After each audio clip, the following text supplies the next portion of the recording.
मैं श्रीमती पार्वती सोनी, व्याख्याता, संस्कृत शासकीय हाई स्कूल केवरा मुंडा जगदलपुर से बोल रही हूँ। आज मैं सत्री प्रत्यय और सानज प्रत्यय छात्रों को पढ़ाना चाह रही हूँ। कल हमने सत्री और सानज प्रत्यय के विषय में बताया, उसको बच्चे अच्छी तरह से समझ लिए होंगे। आज सत्री और सानज के विषय में मैं बताना चाहूँगी। कल बताए थे लप प्रत्यय और कत्वा प्रत्यय। कत्वा प्रत्यय में क्या है? कत्वा प्रत्यय और लप प्रत्यय पढ़ा था। कत्वा में क का लोप हो जाता है, जिसमें धातु रूप जोड़ करके कत्वा प्रत्यय जोड़ते हैं तो उसका रूप बनता है पठित्वा।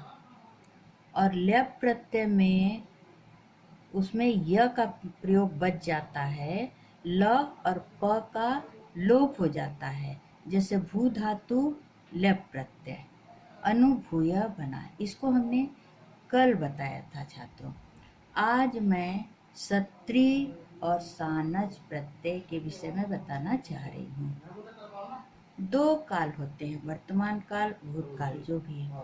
अभी कारक प्रत्यय पढ़ते समय सत्री प्रत्यय के विषय में वर्तमान कालिक क्रिया का अर्थ बताने के लिए जिन कृत प्रत्ययों का प्रयोग किया जाता है उसे वर्तमान कालिक कृदंत कहते हैं। इसका अर्थ होता है जैसे पढ़ता हुआ, पढ़ती हुई, लिखता हुआ, लिखती हुई आदि अर्थ में वर्तमान कालिक कृदंत शब्दों का रूप संस्कृत में सत्री और सानज प्रत्यांश से दिखाया जाता है।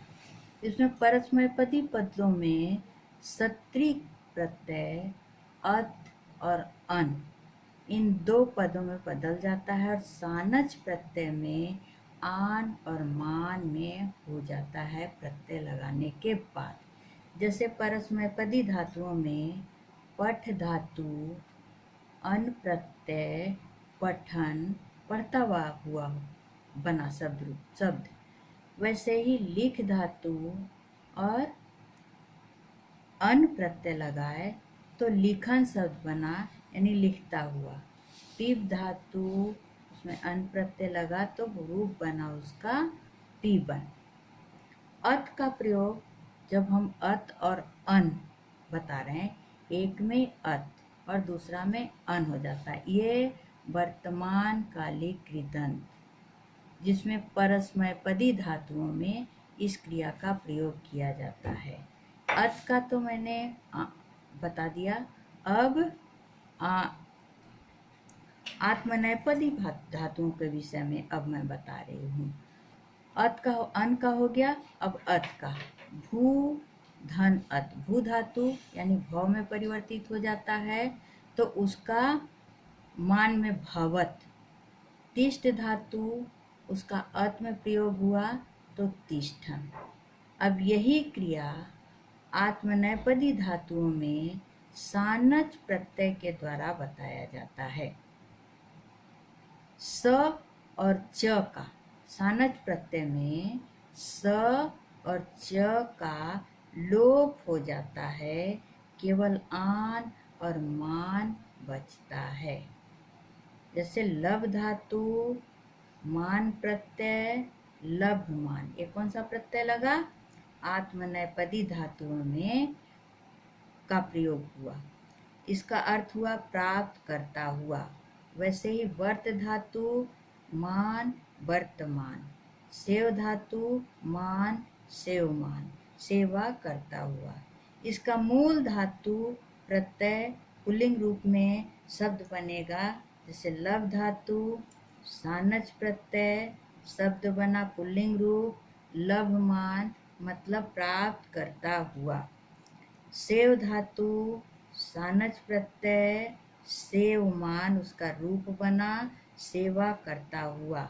यहाँ स और च का लोप हो गया और रूप आन बन गया।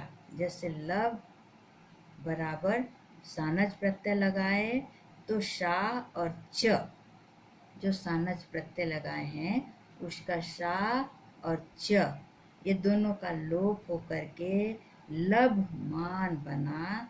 लभ धातु शानच प्रत्यय पुल्लिंग रूप इसका बना। अब एक दिन में पूरे प्रत्ययों को नहीं पढ़ाया जा सकता है, थोड़ा थोड़ा करके बच्चे पढ़ें और उसके उदाहरणों को अच्छी तरह से लिखने का प्रयास करें।